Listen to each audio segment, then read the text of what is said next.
If you are an anatomy educator who struggles in your theory classes to demonstrate the complex pathways in anatomy, especially when you find that the pathways are hidden behind different structures, you don't have enough 2D images that can get closer and show you these structures, then I've found that using custom 3D anatomy models is the way to go.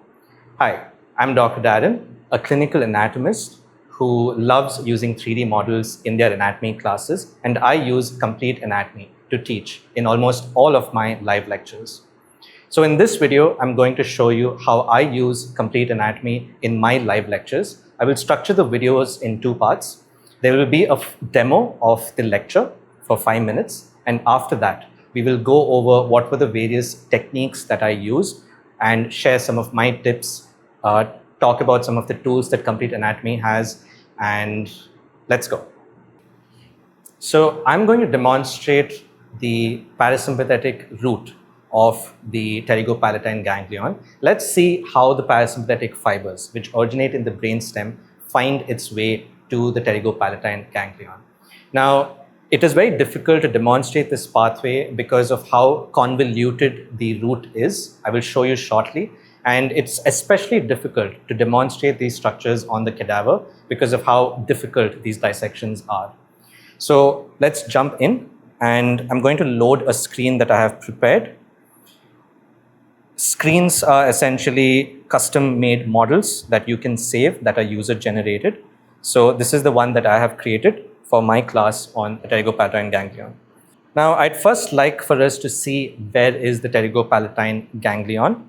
So I'm just going to zoom in over here and hide the zygomatic bone. So I will tap on it and hide it. And the moment we do that, we can appreciate the pterygopalatine fossa, right? So if we see here, there is a fissure. Okay, I'll just annotate that for us. There's a fissure here.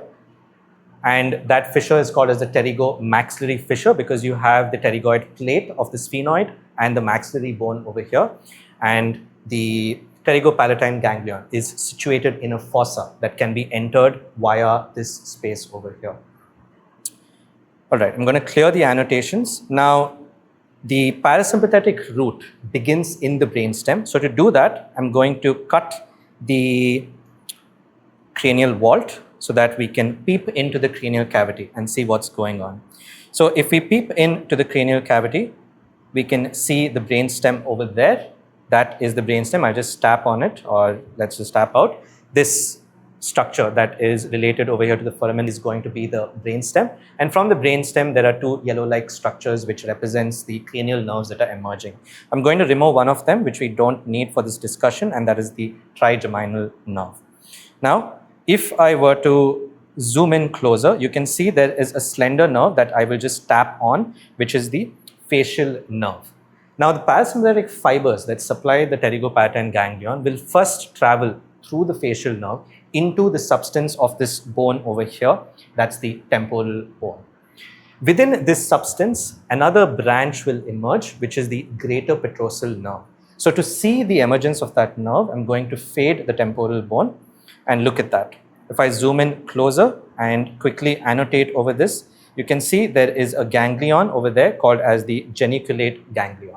So from that ganglion on the facial nerve, the greater petrosal nerve will emerge and the parasympathetic fibers will go further. So I'm going to clear this annotation and let's see what happens to the greater petrosal nerve. So I'm going to tap on that nerve and notice how the nerve is communicating with another nerve over here as it nears the foramen lacerum, right? For those who don't know, this is the foramen lacerum. Okay, I'm going to clear the annotations and let's press that nerve.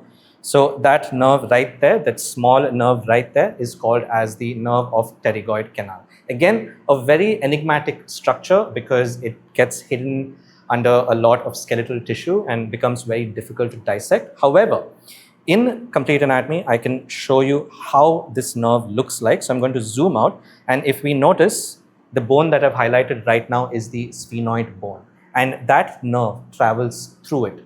So to see the nerve traveling through the sphenoid bone, I'm going to fade the sphenoid nerve and look at that. we can appreciate how the nerve of pterygoid canal travels through it. So I'm going to annotate the continuity. So this is that nerve of pterygoid canal, and you can see how it reaches the ganglion, that is the pterygopalatine ganglion. So in this way, the parasympathetic fibers reach the pterygopalatine ganglion, where it relays and continues further to supply the tissues of the head region. To recap, I am just going to zoom out a bit so that we can now summarize the pathway. So like I said, the parasympathetic fibers start from the brainstem. They travel via the facial nerve into the temporal bone via the internal auditory meatus. From there, from the geniculate ganglion, the greater petrosal nerve emerges, which later joins the nerve of pterygoid canal, and the nerve of pterygoid canal will eventually take the parasympathetic fibers to the pterygopalatine ganglion. All right, so in this part, I'll talk about what were the tools that I used for my live lecture demo. Now, these are the tools I most routinely use, but I'll also go over some of the tools that I didn't mention earlier, but Complete Anatomy offers. So let's go back to that model. So you can see by using screens, I was able to refresh and bring back the model to its original state. Now let's look at what tools we have. So on the top right-hand corner, if I tap on tools, a panel opens and we have several options. So we have the annotate tool in the first row, right? So that's where I mostly move between the annotate and the cutting tools. So the first tool in the annotate tool is the pen tool, and there are two varieties. So the first is the 2D tool, and this allows you to annotate anywhere on the screen, right? So you can annotate anywhere on the screen. You can also change the size by pressing the icons at the bottom. You can also change the color as well, right? The next tool is the 3D pen tool, which I find is something really powerful. Let's see what it does. So if I press the 3D tool, I can draw on the 3D model. So let me press done to exit this view.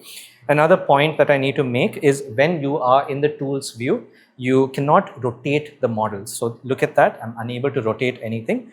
To rotate, you have to press done and exit the tools panel. And now look at that. I can move the model and look at the behavior of the 3D pen tool. So it's a very powerful tool which allows you to make your annotations on the model itself. Whereas if you compare that to the 2D annotation tool, the annotations remain in or on the screen where you first put them. All right. To remove the annotations, simply go back to tools, press on pen, and in the top left hand corner, click on clear 3D pen and press done. Now we can come back to tools. Notice the 2D pen is not removed. So again, we have to press manually 2D pen and then press clear 2D pen. Right. So that gets rid of the 2D pen. Now let's move on to the cutting tool that I use in my demonstration. Now the cutting tool is again a very powerful feature and it offers several customizations. So on the left hand corner, we can see there are two buttons over there. The buttons essentially indicate how many layers would you like to cut. So the single one that is highlighted right now in white shows that only a single layer is going to cut, whereas the other one that I've highlighted right now for you tells you that several layers of the 3D model are going to be cut. So let's see this one by one. So I'm first only going to cut one layer. To also further emphasize this layered cutting, I'm going to bring up more structures. So let's bring up the muscles of the cranial region. Okay, let's go back to tools, go back to the cutting tools, and now I'm here. Now let's see the behavior of the single cut tool. Now, the first option over here allows you to cut the anatomical structure either superior or inferior to that line. So let's just go ahead and draw a line. Now notice I can move the line and place it where I want the cut to come in. And as I move, different structures highlight. So if I'm on the temporalis muscle over here, you can see it's highlighted yellow. The occipital frontalis has highlighted white. So let's make a cut on the temporalis. and let's wait for it. Yes. Now we have an option. Either we can make a superior cut based on the two scissor icons over there. I'm going to make a superior cut by pressing the superior scissor icon. Look at that. Right. So this was how we could make a cut using that tool. Now the remaining two options over here at the bottom just allow you to make different kinds of cuts. So I like the last one. It allows you to make a hole in the model. Okay. Let's go back to the single line cut tool and let's click on multiple layers. Now notice the behavior of the multiple layer tool. All right, I'm going to again draw a line and notice how in this instance several structures of the model are highlighted, right? In contrast, if we go back to the single tool and if we were to draw, notice it's just one structure that gets highlighted. And another useful part about this tool over here is, let's just make a cut and see what happens. So I'm going to go all the way. All right. Now notice a lot of structures have highlighted, and I would like you to pause for a moment and just predict what will happen if I press the superior scissor icon. So I'm going to press that scissor icon and look at that. It cut through several layers at once, allowing you to quickly cut through the structure. Now let's press done and inspect what we just did. Look at that. We're able to peep into the cranial vault now, and this is also a very quick way if you'd like to make a sagittal section. So let's just arrange this model over here, go back to the cutting tool, make sure that the multi-layer is selected, and we are clicked on the single scissor over here and just draw a line. Now notice the moment I do this, several structures get highlighted. Now let's see what happens if I press the scissor on the right. Right, look at that. Several structures have been cut. Now, of course, you might have noticed that not all structures have disappeared. To fine tune this, what you can do is select any one structure. And there is a very hidden feature over here in the info panel on the left called as the multi-selection tool. So press on the multi-selection tool. And when you press on the multi-selection tool, notice the info panel changes. You get two options over there called select area with a plus icon and deselect area with a minus icon. So I'm going to press the select area with the plus icon. And what that does is it allows me to draw a selection. So look at that. I'm going to open the selection. I'm going to expand it. And I have selected all of those structures on the left side of the body. Now we can simply go back to the info panel and I'll press the hide button, making all of those structures go away at once. So in this way, you can create very powerful sagittal sections of your 3D models that you make on complete anatomy. Now, apart from this, there are some other tools, like for example, you have the labels tool. This allows you to select any structure and a label will pop up for you. You can arrange these labels, you can move them wherever you want. More details on labels can be found in this video over here. Link is below. Right.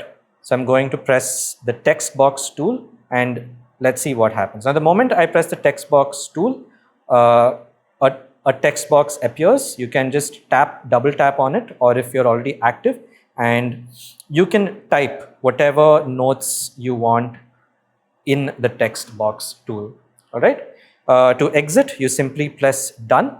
And you can tap on the text box and move it wherever you'd like. So what I like doing is I just hide it, and when I want to bring it back, I just pull it into the screen. The other tool is we'll go back. The other tool is the sketch tool, and when we trigger that, a sketch box is made, right? So I think the sketch box came towards the side, right? So let's just go back to the sketch box. It allows you to draw in this box, and you can expand this box and draw whatever you like over here.